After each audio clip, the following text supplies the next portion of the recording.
All right, we got Allan from Staple Crew. I've known of Allan for a couple of years. The one thing that really perked my ears when I first saw your show is that, hey, he says, I used to be a yacht captain. I said, okay, that's the kind of guy I wanted to talk to because, at some point down the road, we do believe a lot of the XRP aficionados who have been really packing our bags in a big way, we do believe that we are going to be able to afford a lot of the nicer things in life, and yachts were probably right up there. I personally like the trimaran. I like one that's called the White Rabbit, which is a 105-meter trimaran that was built out of Australia. And so when I saw you and you said a couple of things that were brought up by bigger podcasters that really resonated with a lot of the XRP crowd, you really came onto the scene and you hit everybody's radar, including Mel Carmine's radar. We're not having an interview, guys. We're having basically a conversation, and we'll see how it all lines up. We might see eye to eye in a lot of things. We might not see eye to eye in everything, but it's going to be very interesting nevertheless. Allan, it's a pleasure to talk with you, brother. Nice to meet you in person. Yes. Well, Mel, I've seen some of your stuff. Yeah. I've been a fan of a lot of it, and it's a journey that you and I have been on. Yeah. We have one of those inquisitive minds, if you will, and we're always trying to look for a new angle or a new concept that maybe we can share with other people that have like interests. Absolutely. Well, I'm personally allergic to 3- and 4-letter agencies. Where do you Correct. stand on that? Yeah, I feel the same. Yeah. I mean, personally, look, let's really get into it. Okay. I don't think we need an SEC to manage our money. It's like moving into an HOA where they tell you what color you could paint your house, how tall your grass could be, when you have to pay your dues. And it's sort of like high school 2.0. It's like we graduate from high school and these control freaks are trying to control our lives. We're trying to get out of the New World Order. We're trying to get these SECs and the FTCs and the IRS out of our lives forever. And there's a lot of people out there, unfortunately, even the XRP community, without really mentioning any names, that are kissing up to these agencies because for their own selfish personal reasons. And I got to be honest with you, I have a problem with that. And I'm very outspoken. I've always been outspoken. I'm never going to stop being outspoken. And I'm going to always speak my mind. And if it gets me in trouble, so be it, right? So the SEC, I don't see a function for them other than the fact that they're there to protect the banksters, Wall Street, BNY Mellon, State Street, BlackRock, and so on. Where do you stand on what I just said? I would agree with 90% of that for sure. I think I'm not a fan of regulation. It worries me a little bit. I would like us to have proper regulation, but the people that have made the regulations for the last 100 years have all made it for their favor. They have not made it for you and I's favor or friends, our family members. I don't care for that. We need to fix that before we go ahead and start making new regulation on the old platform or the old model. That doesn't make any sense to me. And everybody, not just in the XRP community, but many other communities, they say, well, we need regulation, and we're allowing these people. Yeah. I do, like I said yesterday at the conference, I don't like that angle because we run into a lot of problems with regulation means manipulation, then they're able to manipulate us, and then they're able to put us right back in where we were. And I really worry because anything crypto is going to be more constraining on all the people, and it gives them more power to do so, and that really does worry me a lot. Perfect. So, you said 90%, which means you're in favor 10%. Where does the 10% fall in? I think a proper, regulated, understood, I'm going to contradict what I just said, but a proper committee, a group that's looking out for the future of all people, that SEC makes sense. Because there are a lot of organizations, big businesses. Let's remember, okay, Bernie Madoff, right? He was on the council of the committee to create the laws. Right. And he was a crook. So we need somebody who's going to keep us from that guy or those kind of people. So if we got the proper SEC, call it something new. Let's change the name. I agree with that. The way it's been since, I don't know, the first director was Kennedy. Since those days, we are in a time of we can make a difference now. We have the ability, we have the technology, we have the software, all of that's in line. We just need to make sure that when they write the history books or the new laws for the future, the people writing them are writing the accurate history of man and what we want to do the monetary system is a medium of exchange. Yes. Whether it's XRP, whether it's the US dollar, whether it's Bitcoin, whether it's Ethereum, whether it's something else, it doesn't really matter. What matters is it's a medium of exchange. I'm going to exchange you my money, whether you accept that money or not. You know, if someone is bent on doing a Ponzi scheme and they decide to use a US dollar or XRP or Bitcoin, they're going to do a Ponzi scheme regardless of what the regulations are going to say. Bad people, it's like trying to regulate guns. You know, criminals, whether, like, for example, in Chicago, you're not allowed to have a gun. You're not allowed to have a gun in New York or New Jersey, but yet the criminal has a gun. Yeah. Right? Yeah. You're not going to be able to stop. You're not going to be able to regulate that out of existence. Yeah. So my thing is that I think we should have no regulations. Let the monetary system do what it's going to do. And when you find a bad person that does a bad thing, put them in jail. Yeah. Right? Okay. Does that make sense? Yeah. And because look, at the end of the day, Donald Trump wants to get rid of the New World Order. He's basically said it loud and clear on multiple occasions. This is where I have, and I hate to call him XRP Army 1.0 or 2.0 or 3.0, because at the end of the day, we're really a family, right? We're supposed to be working together. We are a family. Right?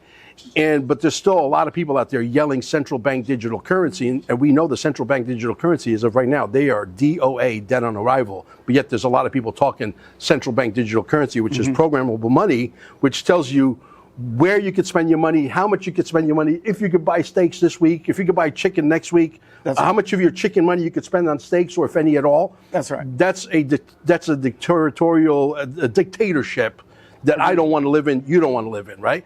No. So why are we still pushing central bank digital currency? Why is the XRP army, the original army, let's call them that, which is less condescending instead of calling them 1.0, right. Why are they still pushing a central bank digital currency? Well, let's get into my background a little bit. A lot of people don't understand wealth, and they've never been wealthy and then never had a lot of money. So they take their point of view or their perspective of their life towards, well, when I get money, everything will be fixed. My life will be perfect. But as you know, I work for billionaires, and all the billionaires that I work for, most of them are miserable people. But they got all the money in the world. So you ask yourself, is that the goal, to get the money? No, it's not the goal. So a lot of people who are in these YouTube channels, 1.0 XRP people that you're talking about, they don't come from money, they don't understand money, they don't understand what it means to have money, they don't know how to manage money. So what they're saying is, I'm really trying to promote to get all the little people rich with me, and then we're all good. They're failing the next step. Or the first step is to make yourself happy. First of all, if you're not happy in life, I don't care how much money you have, you're done. So they miss that angle. They're saying, well, as long as we can get a bunch of really good people all rich, we'll change the world together. That's accurate to some degree. In fact, crypto has been an opportunity that I've never seen before to take the lower class into the middle and the middle and the upper, and an opportunity that I've never seen before. It's that revolutionary. But when they're telling you, I'll do it, I'll go ahead and suffer the CBDC just so I can get the house on the hill, that's where you and I agree that is unacceptable to us. Period. Absolutely. Yeah. I don't want to live in a dictatorship. I don't want anybody to have any control. Part of being a free society is to have total freedom on all levels.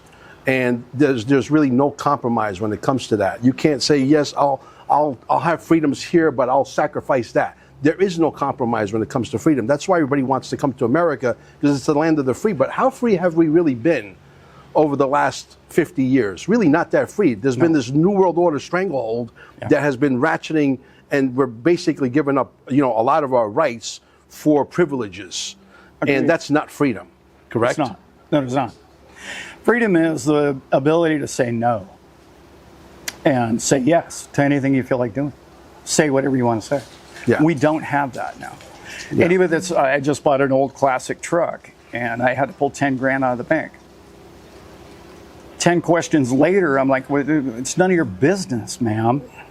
right? Exactly my point. Yeah. See, if I wanted to buy that truck from you, if you fell out of love with that truck, but I fell in love with your truck, and I wanted to pay you an XRP, I shouldn't have to go through a central bank digital currency. I should just be able to pay you directly, Absolutely which is correct. what they're afraid of. Because had this game been figured out a long time ago, and the central bank digital currency, or the banksters of the world, for example, were able to, create a monetary system that could compete with the XRPs, we would be out of existence. The only thing that stands between them and us right now is somebody by the name of Donald J. Trump, an anti-New World Order guy. I believe he's completely anti-New World Order. I think, if we were to be enslaved, this turkey would have been out of the oven a long time ago. If he was a bad guy, I mean, I've been saying for the longest time that the IRS is an illegal enterprise that's been registered. And any guys out there can actually go look this up. I mean, I know this to be an absolute fact, that the IRS is an illegal agency, an illegal corporation registered in Puerto Rico, and it's got nothing to do with the federal government at all, zero, and it's registered with all these law agencies that basically put a kibosh on the American people to collect an illegal tax. Okay, because even on the documentation itself, it says voluntary. Okay, they created. I mean, we can go down this rabbit hole, but the reality is, they created it back in World War II because they said, hey, we have to fund World War II, right? Whenever it was registered, and then the taxes are going to go away. But they got used to that gravy train. They never wanted to go away, and it never went away. No. And a lot of people are still complying because they have been beat into submission. That is not the world I want to live in. So we got to figure out, how do you and I and as many podcasters as we can recruit, who are not even podcasters today, to get a microphone and beat this drum so that we can wake up the masses so that these people can get the hell out of our lives, as in forever, right? I 100% agree. Right? So we have an illegal entity collecting tax from the American people, and people don't realize that they're paying a Puerto Rican corporation, and the money goes to the Vatican, and the money goes to the UK, the monarchy, all of it, every red cent. None of it goes to building your bridges. Now we're talking about getting rid of property taxes, starting here in Florida with DeSantis. You've heard this, right? Yes, I have. Okay, so everything that Mel Carmine, not to toot my own horn, but I think I've become in the Nostradamus of the predictions of what's to come. Yeah. Department of Justice, as I like to call it, DOGE, right? Department of Government Efficiency, really is really coming in line with everything that's been written in 1958 from the farmers, presented to Congress. It's right in line. I mean, you cannot argue that we're talking about getting rid of the IRS. We're talking about getting rid of property taxes. We're talking about getting rid of a lot of stuff. Yeah. They're talking about getting rid of the chemtrails, which means they want us to become healthy. They're talking about making the food organic again, because if the food is organic again and you and I could get healthy, we could live longer to do what? Enjoy our XRP, the fruits of our labor. Are we moving in the wrong direction? Are we moving in the right direction? Where are you on Trump? On Trump, so far I love everything he's done. I struggle a lot with how anybody becomes president. That whole process. You struggle tricky. how? It's very tricky how that whole process comes to be. How somebody becomes president in the United States? Yeah. Well, because if you look at any level of any form of any branch of government, and any of it, it's all corrupt. It's all corrupted. It is corrupt. So you ask yourself, is the election free and clear and open and wide open and the right, and only the people that are capable of doing become president, or is anybody capable? Are you capable of being president? I can't, because I was born in Sicily, unfortunately. But if I could, there'd be a lot of things that would be fixed very, very fast. I'd be a little more ruthless than Donald Trump. I would probably vote for you. I probably would. Yeah. That makes more sense than most of the clowns we've had. I'm not a political man. I do like what Trump's doing. I love what Elon's doing, because that man has actually created things. That man understands a P&L sheet. That man actually knows the difference between dead wood and productive ideas. Nobody anywhere in D.C. has ever known that. And I say this often, but how do you go from the wealthiest nation in the history of man to $36 trillion in debt? That the only way you could possibly do that is not to have a man like Trump or Elon running your country.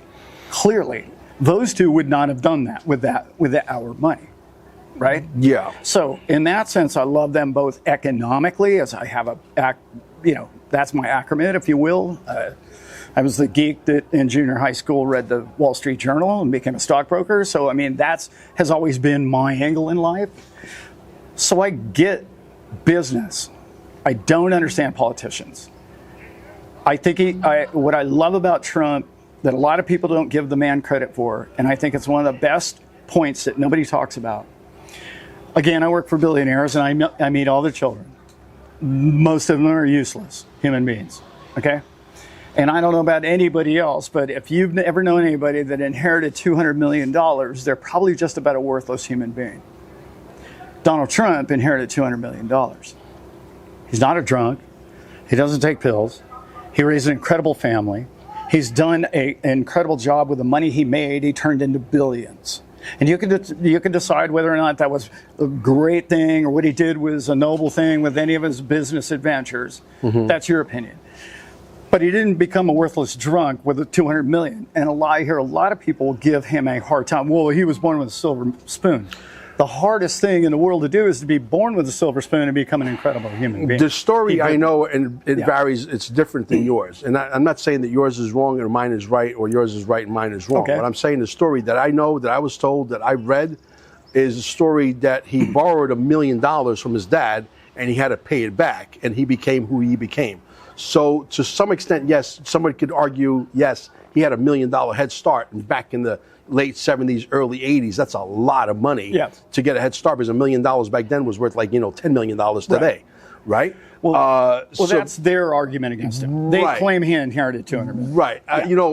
Obviously, did he inherit a lot of money after his father was dead? Absolutely, yes. And then, so will Trump's children inherit his fortunes after he's long gone. And let's also look at what happened to his brother, right, who died of alcoholism. Right. Exactly. So, and look at his kids, the way the kids are raised. The kids are model citizens, model entrepreneurs, model That's right. all the way down the lineage of the grandchild, the niece, and the nephews. These people are going to run the world, I foresee, for the next maybe 15, 20 years, because if you look at the way they were raised to run a business, and government is big business, but it could be shrunk down by a lot, because we found out the DOGE, as they're bulldozing through the Treasury, and they find 4.3 trillion missing there, 60 billion missing there, 100 billion missing there. You cannot deny at this point that there's money missing, correct? Right. Okay. Well, Rumsfeld's 2.3. And there's people that are getting paid. There are people that are getting paid that don't even exist, that are tied to that guy. That's right. That the money's funneling all to that guy, and there's 20 guys that are fictitious. There's so much fraud going on. It is undeniable at this point. I don't even understand why the government, not the government, but the people have not demanded the government to see perp walks and to see people literally arrested and brought down to Guantanamo. These are treasonous crimes on the highest level, the highest order you could possibly, right? And again, I'm outspoken. I wear my heart on my sleeve. I say it the way I feel it, and I don't give a shit, right? Right. And I think to some extent you are the same. Yeah. So do you think that we're going to see some level of accountability at this point going forward, or do you think we're just going to sweep this underneath the rug and Trump retires in 4 years and Vance takes over, takes off the mask, and we're back into the New World Order? No and no. I don't see that. Okay, I'm not his age, but I'm getting older, and everybody who gets older wants to leave a legacy. Well, what's Trump's legacy? Well, it's pretty cool. It's a pretty good thing. He's got a great family. But wouldn't you want to go out as one of the great presidents that ever lived?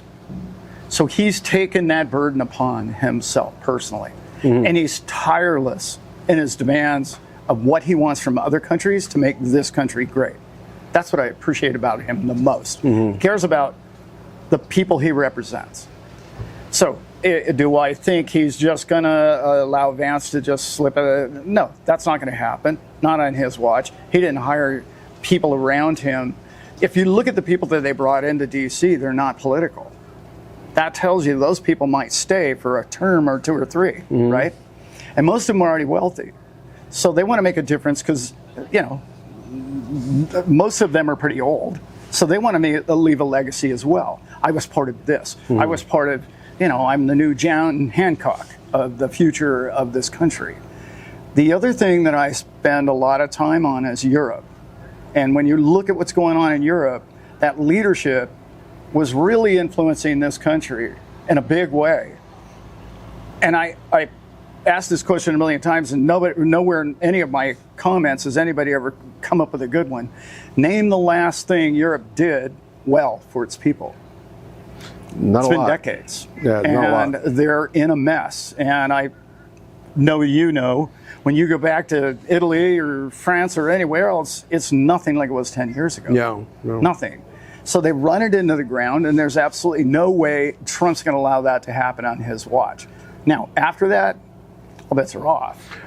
I hope it lasts. I do. Because he is going to make a difference. Let's go back a few years. Let's go back 8 years, and I'm sure I'm not the only one that's seen these governors and senators yelling on the Senate floor. We got to stop this blockchain. This is going to be the demise of the monetary system, the dollar monetary system. This is going to be the demise of our Ponzi schemes. How Correct. dare they? Yeah. We got to stop this. We got to stop this. You've seen the videos. Sure. One particular guy, a bald-headed guy. I'm not good on names. It doesn't really matter. But we've all seen the videos. Yeah. Do you think that they know that this blockchain is not just a monetary system, but it's a truth machine, like the ninja likes to call him? It's a truth machine that you can no longer finagle the bagel. You can no longer change the outcome of something. And they know that at some point the voting of every voting system, whether it's, we're voting in congressmen, or if there's going to be any congressmen left, hopefully not. Yeah. We're going to change the whole political landscape to where we need to shrink the whole thing down by 98.8%. Yeah. We don't need all of this governmente where we need to be controlled, mind controlled. Okay. So you think that they knew, they saw the writing on the wall. They say this is one system that one day is going to handle all of the voting on the blockchain, and we can no longer cheat the system. I do. And I think the evidence of Choke Point 2.0, I think the evidence of everything the BIS has ever said about it, everything Europe's been talking about, all forms of crypto being a big problem. The only one they can actually agree on is CBDCs, as you know. So that tells you pretty much everything you need to know. The other thing is when they decided to create themselves the Federal Reserve or the central banking systems, as you know, they're not federal, they have no reserves. So they've dealt on this. Well, it's worse than just a credit Ponzi scheme, but it is a credit-based system. Well, you can't have anything come along and be honest, such as gold. That's why they keep going off of it. I have gold, I have silver. There's a lot of people that are gold bugs, and they always tell me the same thing. Well, gold will always win in the end. The problem with gold has always had is it's failed every time to fiat currency. They forget to tell you that angle. It always fails. Why? Well, because you can't move it around. You can't trust it. It can't be in a place that you can't see it and know it's there. That's what crypto has. And I really believe this caught, in particular the BIS, because they're gold people originally. And now they're into just printing whatever digits they want to print. As I think it was Allan just the other day found some magical printing machine that just makes digits. We all knew that was happening. With crypto, you now have a limited base of, now we have an unlimited amount of coins that can be made or produced, and there's going to be a new salesman, there's going to be a new company come along, there's going to be a new Ripple come along, and we have better tech, it's faster and this and that. So that is going to be our hurdle going forward. Do they have a choice? I don't think so. Because call it benevolent energy, call it whatever you would like to, the people want different. The people want change and they want more. And there's groups like us and the people that follow our channels understand this, and we're all spreading. And the adoption rate is incredible compared to even the cell phones or any of them, laptops of crypto around the world. And it's coming. And they can't stop it. They're now even backing away from being CBDC. They're calling it something else, which I just heard about not long ago, which is a CBSC, stablecoin. Well, they could call it whatever they want. Right. They would love to be in a situation where they could print money to infinity, simply because, I'll take one of those, thank you. Because if you give the banks the power to be able to have their central bank digital currency, whether you disguise it under something else or not, it doesn't matter. What matters is we know that it'll be the same old Ponzi schemes. They'll be able to print that digitally to infinity, and it's going to be the same old show all over again. Right. And they have all the power because you're worth billions, they're worth quadrillions, right. And they can overpower you because they have more money. So when gold became paper or digits, right. we were all in trouble. Exactly. And we've been in trouble since that time, 71 forward. Right. Okay. So when they can do the same with digits or crypto, then we're really in trouble, because that's not good. You know, I want to choose my words wisely here because I know that you're on the same page. You know, the 2020 election, and I don't want to say much more than that. You understand what happened. Do you think it was a blessing in the? I personally think it was a blessing in disguise. I want to see if you're on the same page.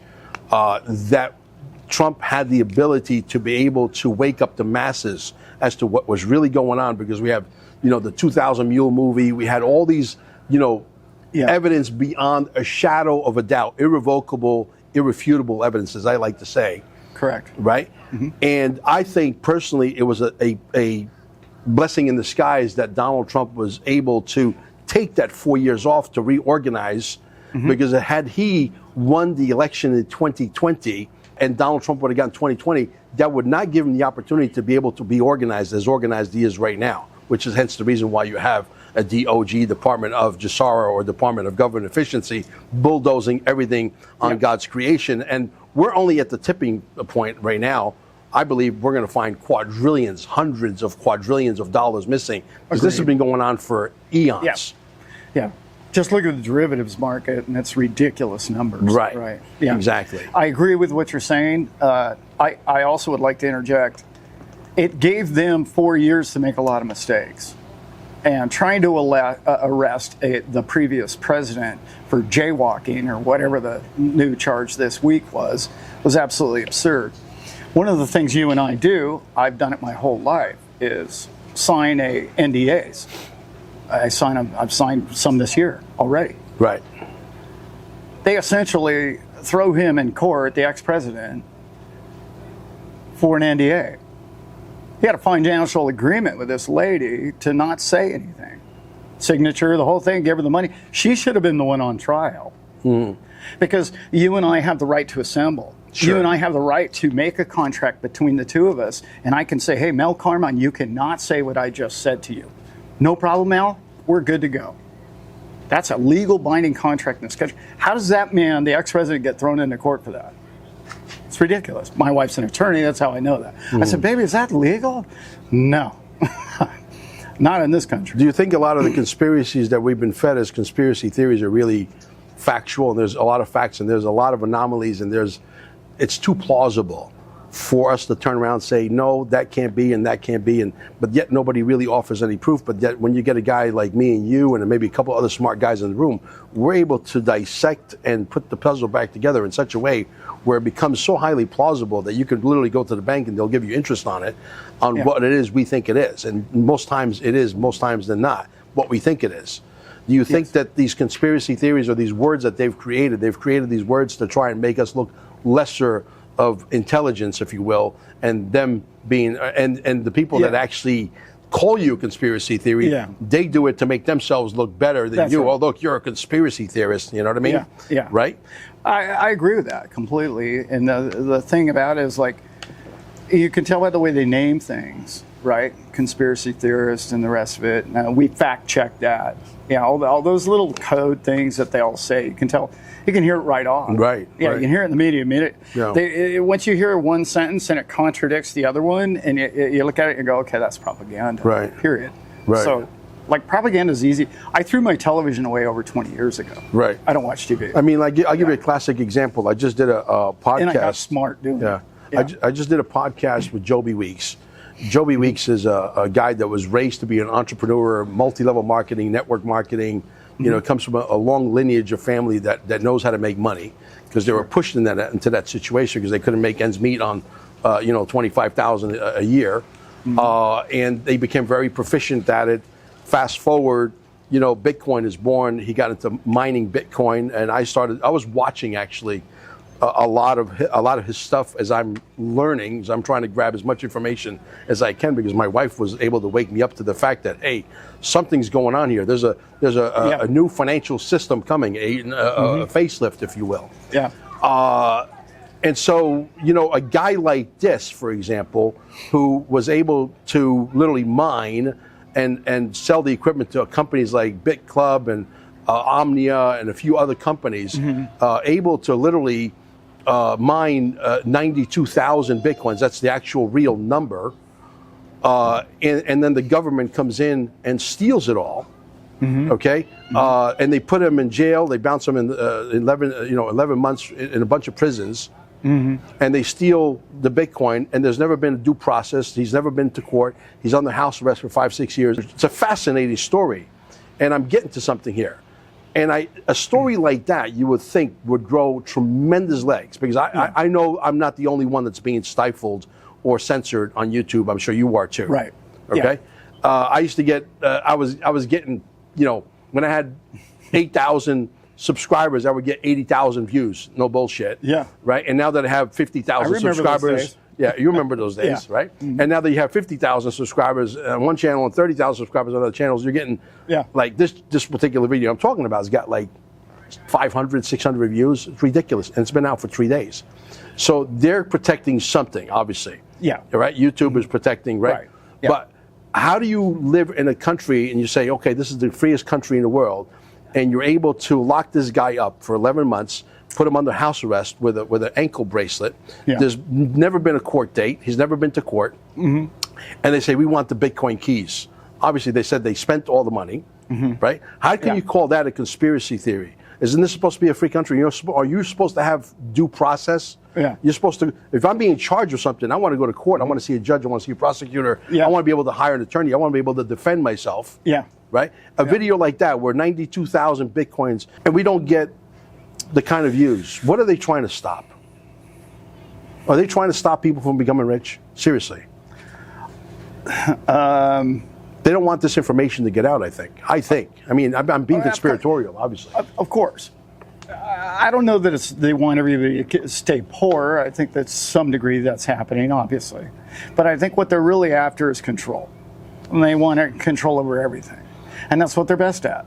So if somebody starts popping their head up, or somebody gets out of line, or they look for an opportunity, hey, this guy, maybe the guy you're going to interview doesn't have a lot of relatives, he's not connected, doesn't have a lot of support, doesn't know an attorney, whatever the situation might be. Hey, it looks like an easy mark, 92,000 Bitcoin, we could use that. That previous regime, I'm just going to say, were capable of virtually anything. I knew a guy that was flying back from Switzerland after he went to a crypto show, and he was given gold coins. They're not actual gold, but they were gold Bitcoins. Okay, this is only in 22. He was in secondary check for 6 hours. They confiscated the 2 coins thinking he had Bitcoin. It was a little toy replica. That's what little they know. So the people that really know the value of Bitcoin at the government level, I don't think it's just a Bitcoin thing. By the way, the search and seizure laws are ridiculous these days. If you got 10 grand in your trunk, cash, they're going to seize it. They're going to ask you a million questions. Where you got it from? Why do you have this? What is this? Prove it. How do you prove how you make cash? How do we get here? How do we allow this to happen for so long, unchecked, unquestioned, unchallenged? The easiest answer to that is